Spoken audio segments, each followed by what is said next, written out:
अब साल 2025-26 के लिए जो जीडीपी के अनुमान आए हैं, वो अनुमान में सबसे पहले जो अनुमान आए हैं, इसमें पूरे वर्ल्ड की जो प्रमुख इकोनॉमी है उनमें भारत किस नंबर पे, वैसे तो इकोनॉमी के हिसाब से देखो, जीडीपी के हिसाब से तो भारत तीसरे नंबर पे आ गया है।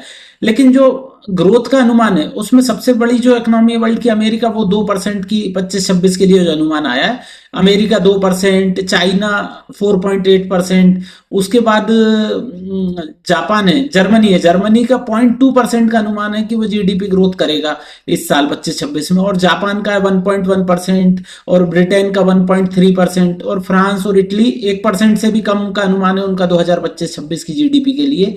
लेकिन इंडिया का जो अनुमान है, इंडिया का अनुमान है 7.4%, जो मतलब खुद भी इंडिया भी पिछली बार भी जो जीडीपी हुई थी वो 6.5 थी, लेकिन इस बार 7.4 का अनुमान आ रहा है।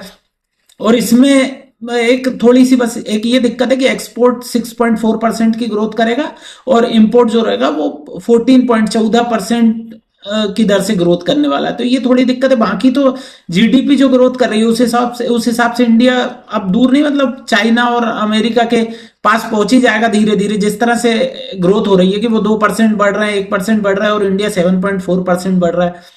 लेकिन ये ग्रोथ आने के बाद आज, मतलब जो कि अच्छी बात थी, मार्केट बढ़ना था, लेकिन इस पे ट्रंप का टेरर थोड़ा हावी हो गया कि ट्रंप ने जो बोल दिया ना कि रशिया से जो भी डील कर रहे हैं, चाइना, इंडिया, ब्राजील, इनके ऊपर वो 500% तक टैरिफ लगा देगा। तो इंडिया के लिए एक थोड़ी समस्या की बात है। इसीलिए आज भी शेयर मार्केट लगातार चौथे दिन शेयर मार्केट 780 पॉइंट गिर गया।